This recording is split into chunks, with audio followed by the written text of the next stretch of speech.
Welcome to the Dear Doc podcast, where we will discuss the business of running a dental practice with a panel of experts.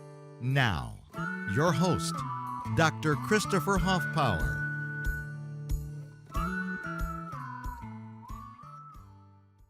Hey folks, before we get into today's program, I'd like to talk to you a little bit about one of our sponsors, DocSites.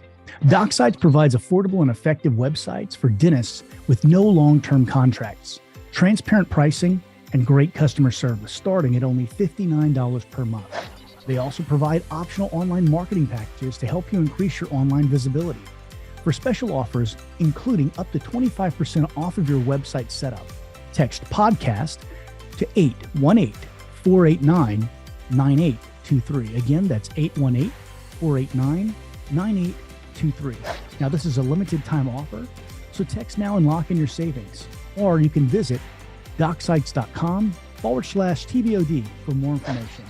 Hey there, folks. This is Dr. Christopher Hoffpower, and I am coming to you live from my home studio here in Alvin, Texas.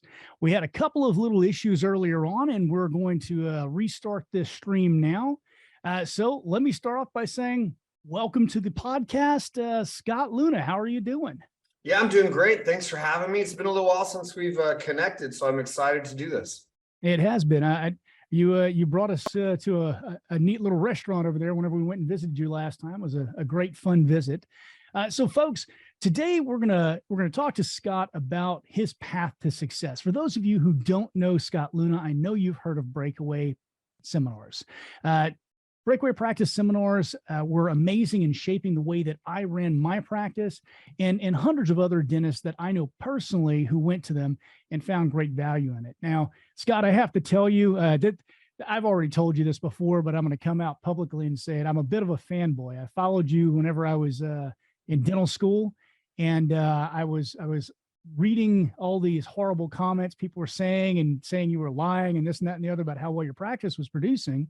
Because, of course, older dentists didn't have systemization of their practices, and they didn't realize just how profitable dentist practice could be. It was still practicing ethical, good dentistry.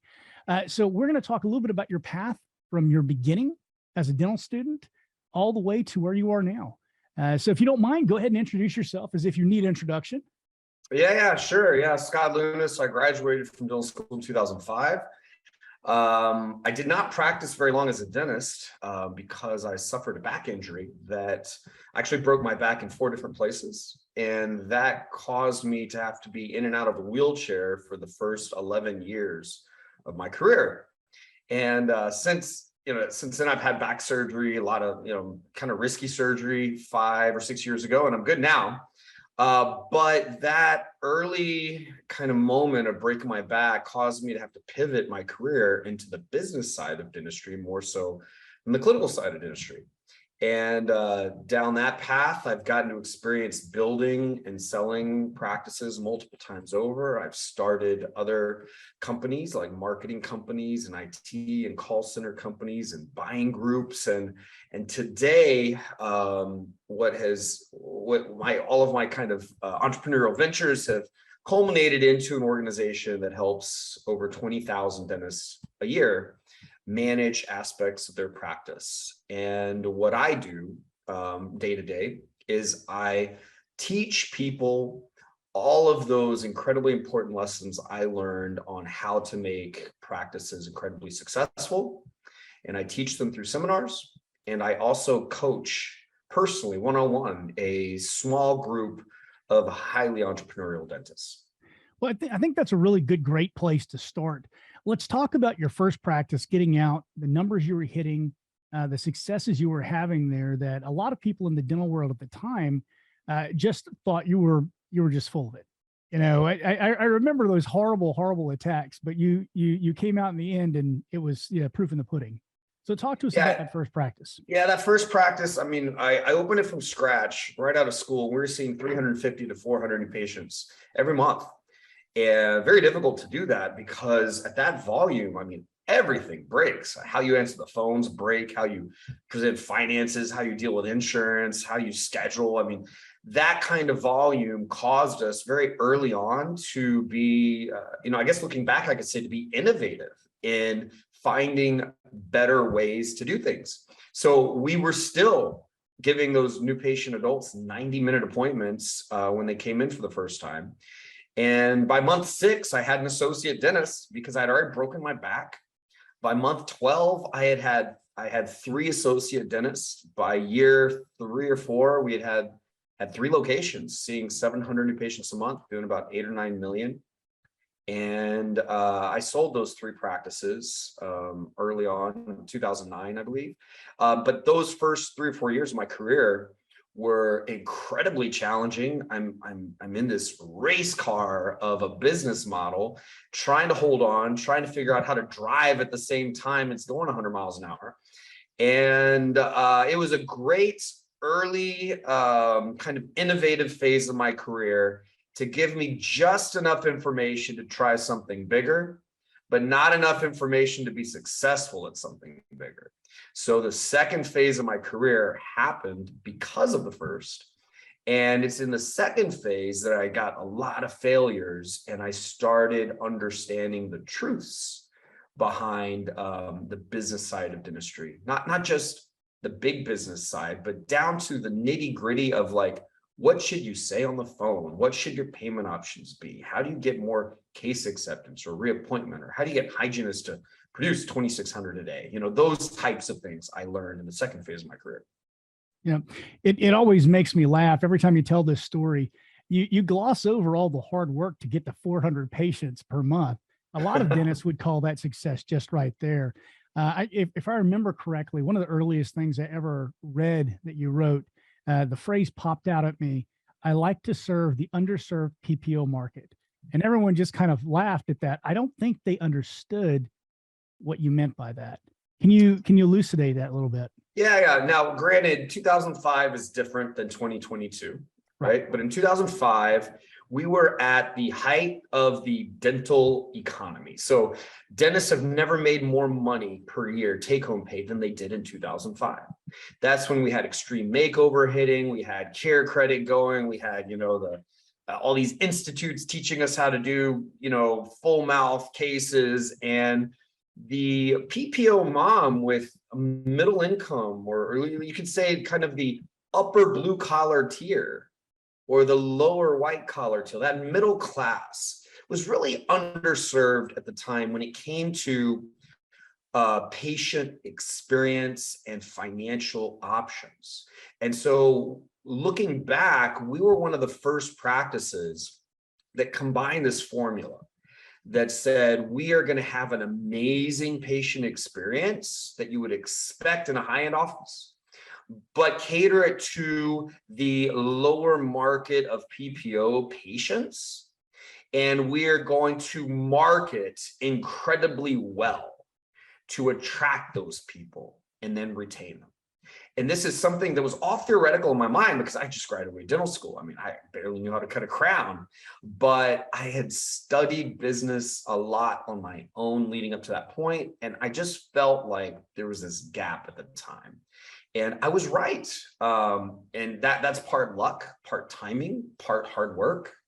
But I was right. And darn it, that really hurt, because then what? Then what do you do with 400 new patients a month? Then you got to be right at a whole lot of other things too. And that's how my career started, from a wheelchair. So from those first years, there's an old saying, what was old will be new again, right? What lessons did you take from that you carried into some of these more difficult times, like during COVID? I imagine with the amount of machinery that you have under your control, you saw a lot of pain points in a lot of different places throughout the market, both from the practitioner side and from the supply side. But what are some of the lessons that you've learned through that time? Because I think we're going to be back at 2005 at some point here, but I don't think it's going to be for another 5, maybe even 10 years. Well, I can tell you that I accidentally took home over $1 million take-home pay my second year, being a part-time dentist. There's a lot that I learned from that. And I mean the lessons, I don't even... Like use dividends instead of taking it home as pay, for one thing. I mean, just right there, I can only imagine how much money you lost to the IRS. Well, yes, of course. But I can tell you that, like, you ask about lessons. In general, the higher your volume, the more pressure, the more you test your systems. And so the weakest systems tend to break when you increase the volume a little bit. And so that's one lesson I learned. Like, when I understood how to handle the phones in a strong way, or present finances as a strong way, then suddenly having 40 patients or 400 patients didn't break anything. So I started learning a lot of nitty gritty operational lessons, how to do things day to day in the practice. But I also found myself in that early phase of my career in trouble. I found myself trying to win the wrong game, is what I call it. We never want to get good at winning the wrong game. That is where we work really hard and we go faster and faster and we hold on tighter and we white knuckle success. And then we stick our head up and then suddenly realize, wait, we're not happy. What are we doing? Like, we're working really hard for what? And I got really good at winning the wrong game. I think that a lot of us dentists, unfortunately, I think we went to dental school thinking dentistry was going to provide the fuel we needed to live the life we want. Yet a whole lot of us instead made dentistry our life. And so early on, I realized that I was doing that. And that was another whole series of lessons I learned. I also realized that just growing doesn't necessarily mean we make more money. I've lost millions of dollars having a huge organization. I've lost money having a big practice. I've made a ton of take-home pay having a small organization. And so I also learned early on that there's a couple paths that are pretty predictable to take home $1 million take-home pay as a dentist. One path involves you doing most of the dentistry. One path involves you building a virtual practice inside of your organization. And one path involves you not picking up the handpiece at all. And not until I understood the boundaries of those paths did I then know how to move forward in an efficient way. Before then, I kind of just worked and I blended things together. And sometimes it wasn't the right way to make money. I was just busy without making a lot of money. I don't know if that makes sense. No, it makes perfect sense.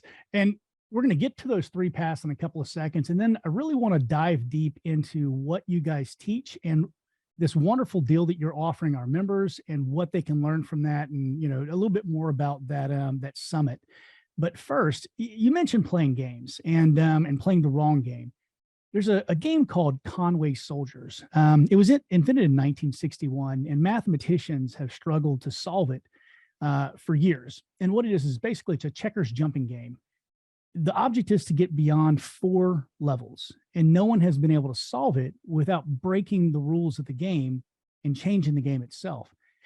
It seems that to me, from an outside view, watching you in your career, you're actually at a 3rd level in your career now because you built a service organization. That service organization merged with something much larger, and now you've gone beyond where you could have built from the ground up, which is the way that you actually win Conway Soldiers, is you flip the game, you build from the top down. And so it seems to me that you discovered at some point that you had to change the rules of the game to make the game a game that you wanted to win and that you wanted to play. Yeah, no one's ever seen what I've done in that light. That's how I see it. So in the beginning, I was a dentist trying to make dentistry work with my hands and in my 1 or 2 locations.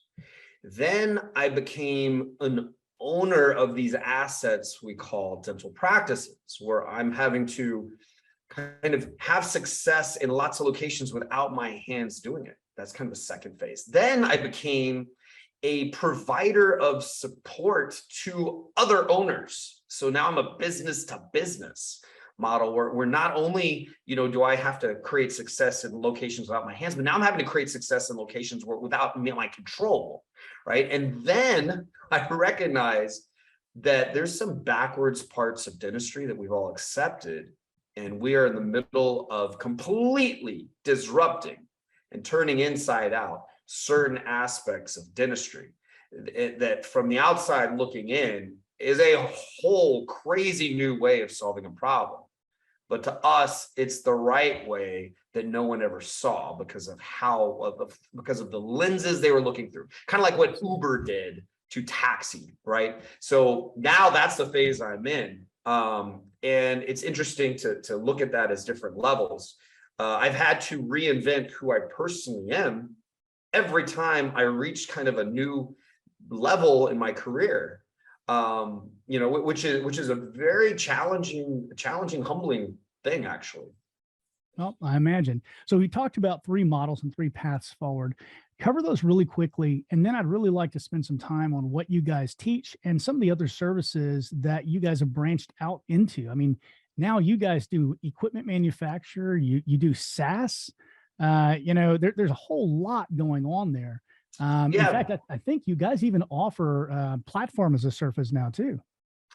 Yeah. Okay. So we'll start with, I briefly mentioned the concept of these business models that can help an owner take home $1 million, take home pay every year, at least, which by the way, the people I coach personally, almost all of them take home a minimum of $1 million take home pay every year. Some of them are above 2. So one business model has you doing all the dentistry. And that is kind of the typical, I'm a dentist, I own my practice, I'm the only dentist in my location. How do I take home $1 million? That sounds like a really big thing to tackle. But what's important is understanding it from a very simplistic level first. So how do you take home $1 million? If you manage your overhead in a normal, healthy way, you're collecting $2 million. And if you're collecting $2 million, you are likely producing about $9,000 a day. All right. And if you're producing $9,000 a day, a third needs to come from hygiene. And so there's one big thing. How do I get $3,000 a day coming from hygiene? And there's a list of ways that you do that. That means that $6,000 has to come from the doctor. And well, the easiest way I know there, the $3,000 is per hygienist, guys. No, well, okay. So our hygienists do 2,600 a day on average, but you only need 3 to hit this number I'm hitting. So that is why almost every single person I coach hits it, because it's not crazy hard to get to it. It's just we've been so busy doing things that don't necessarily put us on that path. You see, so what's important is getting really busy at doing the things that actually put you on the path to take home $1 million. Right. So I need 3 from hygiene every day, and that's probably 1 to 1.5 hygienists.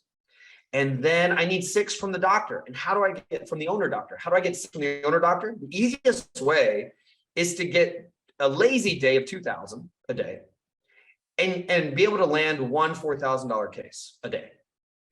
And how do we get one $4,000 case? That involves understanding how to market for that particular case and how many types of those cases can the doctor do.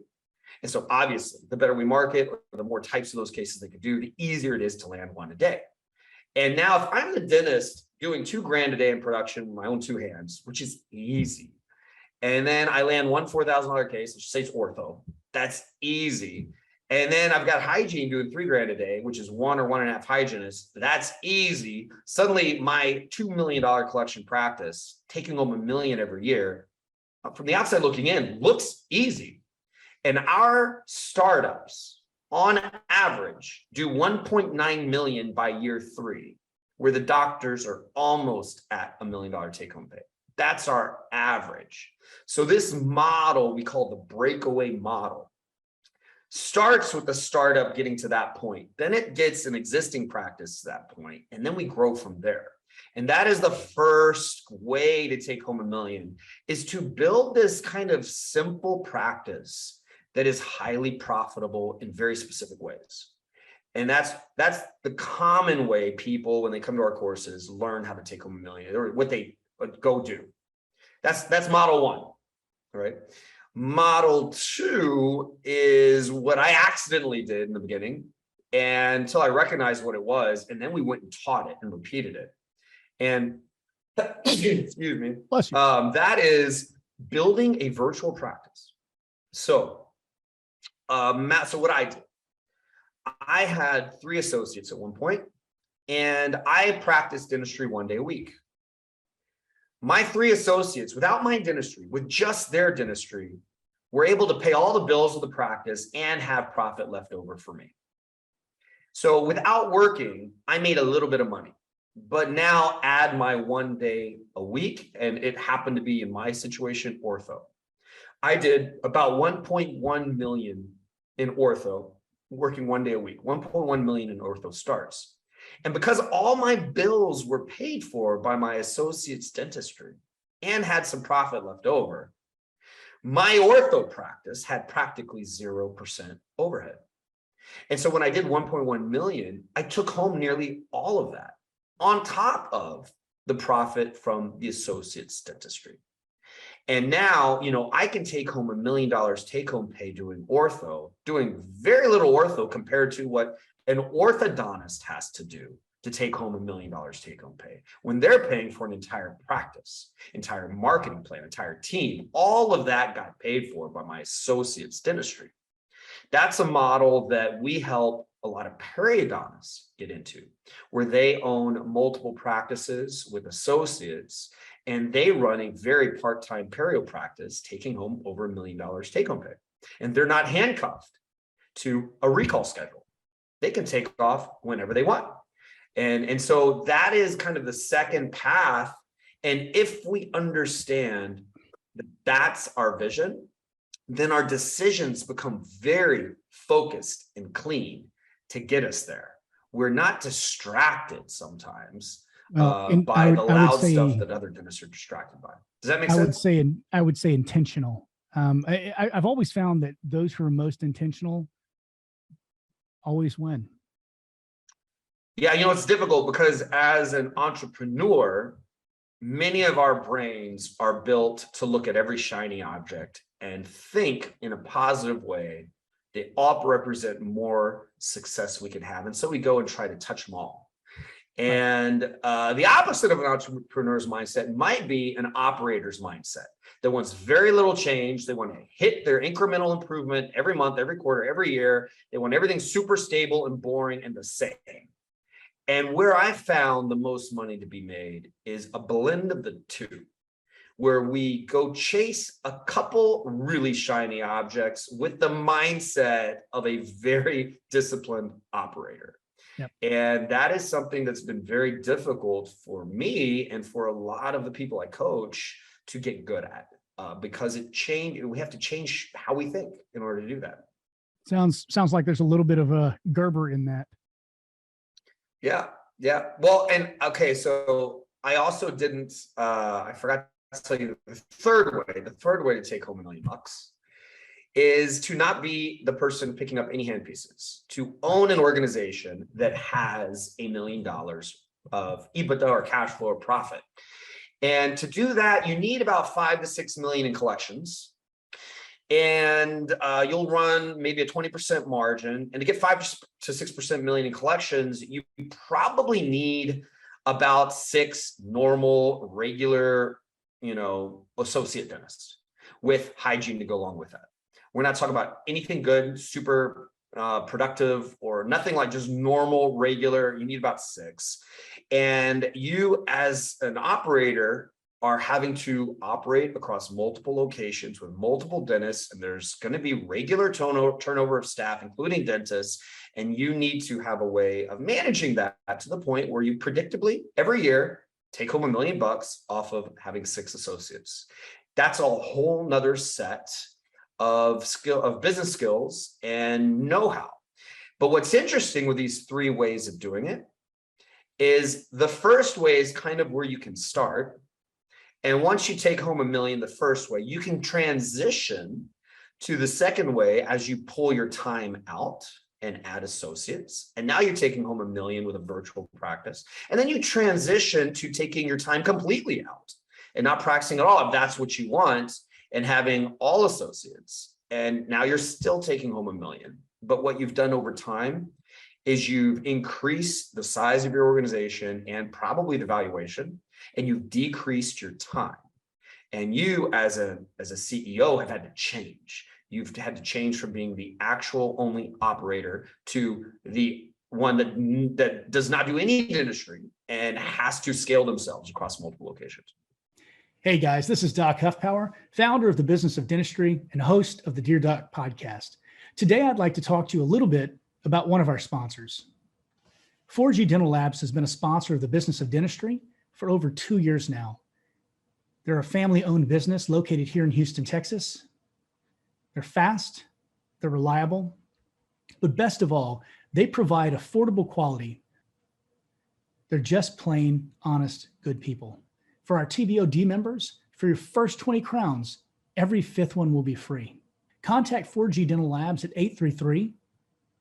833-682-8901.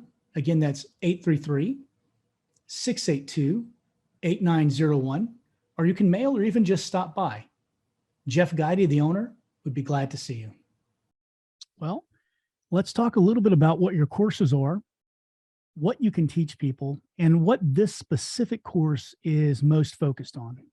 Sure. Now, I'll tell you that a couple things to know about me and when I teach. I'm a big believer that we need to engineer the life we want, and whatever time is left over, we give to our career. And inside that box of time left over, whatever leftovers we got, inside of that career box, we make the most money possible doing good, right? That's my philosophy. And I believe that when we follow that philosophy, most of us will find incredible success, incredible happiness, and we will help a lot of people. Now, how do we do really well inside of this little box of leftover time in our career? That is knowing innovative ways to do things in the most simple way possible. Like what's a right way to do everything down to what should the treatment plan form look like, right? So there might be 100 different things we got to know and learn on the business side of operating a practice. And knowing it isn't enough. We all know how to be healthy. We all know we got to work out and eat right. That doesn't mean we're actually doing it. So I can teach someone the 100 different things they need to know about operating a practice, but then there's another kind of step to that says we are going to commit to it and maybe even hire people to keep us accountable, like hiring a personal trainer to make sure we work out. That is, to me, the formula that gets most of us out of our own way and achieve success in the shortest distance possible. So when you look at the courses we offer, they're intense. They're 2 days, 400 pages of content, 100 different things that we teach. It's not this typical BS dental course where you learn 2 or 3 things and you wonder why it took 2 days to do so, and you got to hug each other and do jumping jacks to stay awake. That's not at all what I'm talking about. It's also not motivational speaking. I am not a motivational speaker. It's like drinking from a fire hose. I was going to say that if you didn't, that was my experience. I've been to 3 of your courses now, I think. And every single time I walked away, I actually went to one of them twice, I believe. Every time I walked away with something I had not seen the previous time. I mean, you give people a 4-inch binder now? Yeah, it's pretty big. And every course has a different binder. It's a lot of stuff, but that's just a testament to a lot of the pain and success and mistakes that I've lived through. One of my, we all have little talents and superpowers, right? One of mine is to understand the lessons in my experiences in a way that I can teach it to other people. And I've been fortunate enough to have been connected to so many different practices in so many different ways, whether I've owned them myself, which there's been a lot, or all the way down to like the 20,000 we're connected to now that we have data from. We'll listen to more phone calls in 1 month than someone will ever get in 10 years. And we know the exact words to even say to get more patients to schedule. It's that kind of thing that I happen to be good at. So our courses are just full of that. So it's an experience where you better get a good night's sleep and you better come ready to write notes and listen, and you will not fall asleep. I've never had anyone fall asleep. And by the end of sitting for 2 days, you'll be exhausted. Although you're just sitting there, you'll be exhausted, but you'll be excited. I was going to say I was exhausted, but I was really excited. I'll tell you, one of the things that I did immediately is I went around to all the high-end hotels in the area. And one of the things you talk about is the scents that high-end places use. And I actually bought the scent from the Emma to use in my own practice, and it made an immediate change. Every patient, whenever you do something that's small, and every single patient that walks in mentions it, you've got something golden there, right? So they all mentioned this smell. They're like, oh wow, what is that? What is that new fragrance you guys have in here? It's so amazing. And they were just so happy about it. It was crazy the difference it made in patients who were like, I hate going to the dentist, Yeah. So if you think about patient experience, that's one small topic that we address.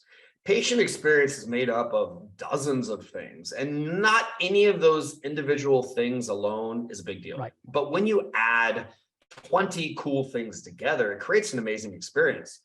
Now, when we look at growth of a practice, patient experience is not part of that. It is just the foundation of what we provide everyone. But when we look at growth comes from doing things that increase patient flow, doing things that increase diagnosis, and doing things that increase case acceptance. And our patient experience makes it easier for us to grow patient flow, diagnosis, Absolutely. and case acceptance. And of course, when we grow all those things, they don't help us at all if we don't understand how to fit them in our schedule. So we have to have room for that. And if we run out of room, then we have to have a strategy to deal with capacity of either expansion or of increasing profitability per patient. So, this is a very complicated thing, but not one single thing in this complex formula is hard to understand. It's just 100 different things that we have to learn, and they're all easy to learn. It's just, if we don't learn them, if we don't understand how they connect, then we get caught just spinning our wheels, just being busy every day, running around, feeling burnout, never making more money, never feeling like, almost feeling like a victim to dentistry sometimes. Absolutely. A victim to our prices going up, a victim to hygienists now getting paid crazy amounts, or I can't find or retain staff, or my supply costs went up. Like, all of those things are from a victim's mentality, and it's because they don't have control over the knobs that make them successful. Absolutely. The funny thing is you said none of these are hard to understand. They're not hard to implement either. You just have to be systematic about it, and you have to be held accountable to doing it. Yeah. So one of the first things we teach is how to implement something. Because when you understand the kind of the secrets or the components of implementation, you'll immediately see why you haven't been implementing things in the past.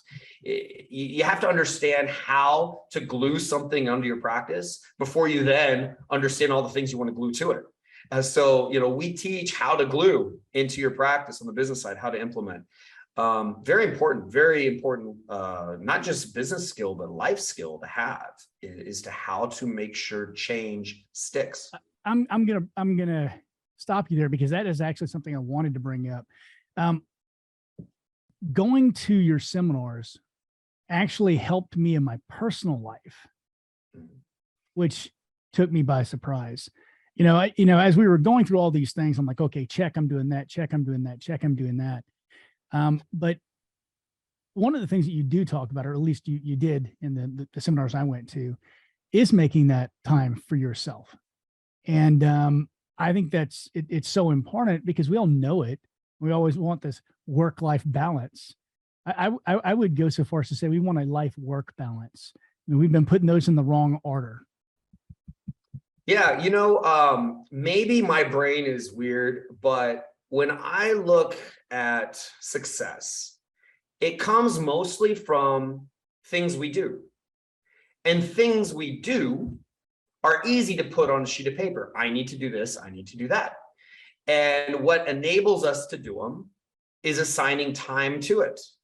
So for me, a big way that I achieve and maintain success is merely assigning or scheduling success. I schedule success. What does it take to have a successful relationship with my kids? I got 5 kids. What does it take? It takes playing with them every day for an hour. It doesn't take taking them to Disney World once a year. It doesn't do it. So what do? I schedule to play with them every hour, which means I quit working every day at 3. I pick them up from school and I got an hour with them right after school. And I know that's a weird example, but my entire life, I try at least in my entire life to schedule everything important, including in my company. So when you look at what's important in a company, it's a pile of blocks that take up time. I got the block of having a meeting. I got a block of auditing this, a block of implementing that. And all of those blocks have to be done for me to be successful. So I therefore need to insert those blocks into my schedule. And I will make way more money doing something as a CEO in my company for 30 minutes than I will cutting yet another damn tooth.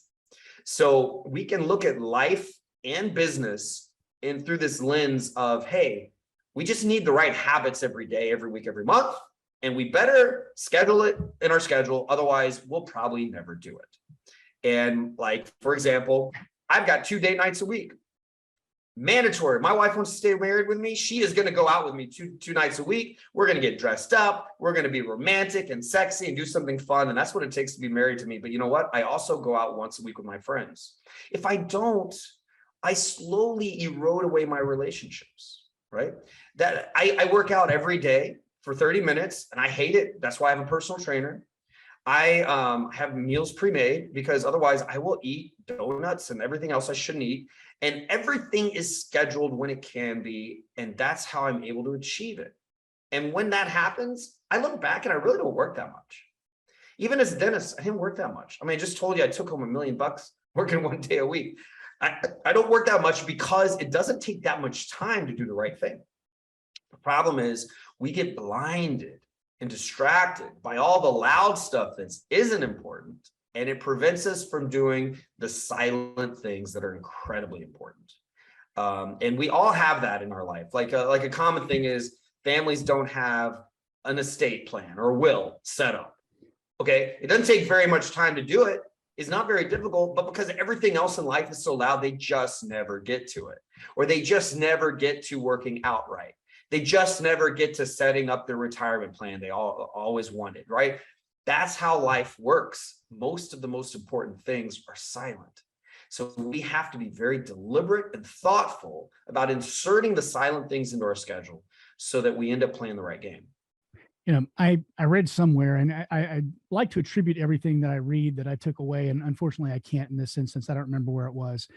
It was the phrase riding their hobby horse. And what it meant was people like to find something that they would rather do than the hard things that are unpleasant in their life. And so that's why they never get around to it. They'll spend time wasting time doing the thing that they could easily have done, but they'll take more time there to give themselves an out, to give themselves an excuse not to do the things that they know they need to get accomplished, but just don't want to tackle. Yeah, I'll give you a little more rough version of that. I think people either want to stop pain or get high. So when you look at things to do, fair. They're going to do things that are it's loud, it's hurting in their mind. Oh my God, I gotta take this, annoying. I don't like this. They're going to do that, even if it's not important. Or they want to get high. They're going to do something that gives them a high of some sort. And unfortunately, a lot of life's successes aren't hurting you. They're not causing you pain if you don't do them. And they don't make you super high the minute you do them. Like saving a little bit of money every month. You don't feel pain there and you don't get high when you do it. And so a whole lot of success, unfortunately, has to be created through deliberate actions. And that is why, by the way, I'm a big believer in coaching, because coaches help create pain when you don't do those things. And coaches give you the high when you do. Good coaches. Yeah, yes. Let's assume I'm talking about good coaches. Yeah. So that's where, if I don't go work out in the morning, I don't feel pain. And look, when I work out, I don't get high. I don't like to do it. But now that I have a coach, if I don't go work out, she causes me pain. And when I do, she gets me high. And to me, that is really kind of what we need. Lots of fantastic takeaways from this discussion. So, hey guys, I can see you're out there watching this program. If you have any questions, this is probably one of your few chances to ask someone who's done everything that Scott has done. Any questions that you have. So go ahead and drop them in the comment sections below. For those of you who are listening to this on the podcast, while we're waiting for anyone who does have any questions, who's brave enough to drop one, we're going to talk a little bit about what this Las Vegas class is about, and what all you guys are going to be teaching, what the TBOD deal is. And, I know you have people for that. So if you don't know what the deal is, I can tell them. Talk to us a little bit, Scott. Yeah. So once a year, my organization hosts a summit we call the Business Immersion Summit in Dentistry. And it is an incredibly cool experience compared to the typical convention experience we're all used to. The next one we're doing is actually coming up in a couple of weeks. It's in Las Vegas at the Aria, September 23rd and 24th. If you go to summit.dentalwhale.com, you'll be able to read about it. There's like 45 or 50 different business breakout sessions for dentistry. There's going to be somewhere between 500 and 1,000 people there. We have an amazing keynote speaker. It's a very cool, immersive experience onto the business side of dentistry. And it's not very expensive compared to a lot of the other things we do. I think it's under $1,000, I think. Very inexpensive. And you get connected with some of the top minds in practice management. Now, that is different than what I've been talking about. You've asked me about my courses. My courses, to learn about those, you go to breakawayseminar.com. And I teach my flagship, my business master's course. That's the one that I think every dentist and practice manager should go to. And we also teach a few other courses that are really cool as well, like, for example, on startups. But you can learn about that at breakawayseminar.com. But the one coming up in Vegas, I'm excited about. Every time we do it, it's just so fun and cool. And it's also cool to see a lot of the consultants that we dentists hire in the audience taking our courses. It's just a cool experience that we're all, because we're very proud of being kind of innovative and straight to the point. And it's almost a testament to that when we see consultants coming to learn from us so that they can therefore then teach it to their crew. So it's really cool. Absolutely. Okay. So if somebody out there is really wanting to change their life and they are wanting to become a private coaching student, is that still open, and how would they get that opportunity? Yeah. I'll be transparent with you. You don't. Yeah. So I coach privately about a dozen people, and it's not more because I don't have the time and because my wife won't let me. So I'm being very open and honest. We do have slots come available every few months because I've been coaching people for a long time. And at some point, they know plenty. They don't need me. They need something new, right? So, there's slots open from time to time.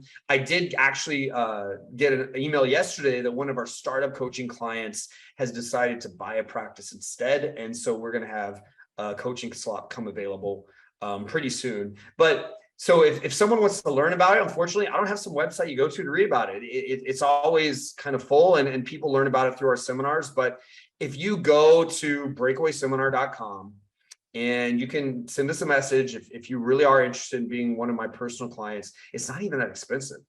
Honestly, it's I think it's less than like $3,000 a month. I even fly to you. It's crazy. It's stupid, affordable. It's just something I do because I'm passionate about it, and it's what gets me high. And it keeps me connected down to the solo office level, which is important for me. So you can just reach out to us. If we happen to have a slot available, we can talk to you about it. But I've never had someone hire me as a coach that has not been through our master's course training first. I don't think I would accept anyone. I need them to at least understand how we see the world and see dentistry before I'm going to coach them. Absolutely.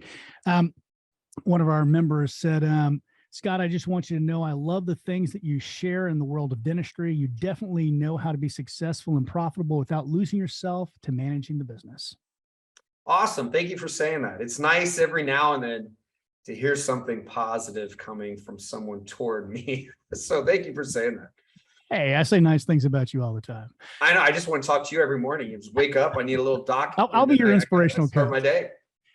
Well, folks, thank you for joining us for this conversation. And Scott, thank you for sharing this hour of your time, because I know you block your schedule pretty fiercely. So we really appreciate every time that we can get a chance to talk to you and share a little bit of your knowledge and your inspiration with our group here. Yeah, and look, anytime you want to talk again, it's easy for me to block some time and do it for you guys. I really appreciate you doing this. And of course, I appreciate everything you're doing for dentists. You know, it takes a lot of work and effort to put stuff like this together for other people to benefit from. And it's part of giving back. And so not a lot of people do it, and you are doing it. So you should be very proud of what you've done over the last few years. It's been cool to watch from my angle. Well, I appreciate it, my friend. And we'll talk again sometime soon. All right. Folks, thanks for joining us. Thank you. Thanks for listening to the Dear Doc podcast, your source for the business and legal questions associated with your dental practice. Don't forget to subscribe to the Dear Doc podcast on all major platforms.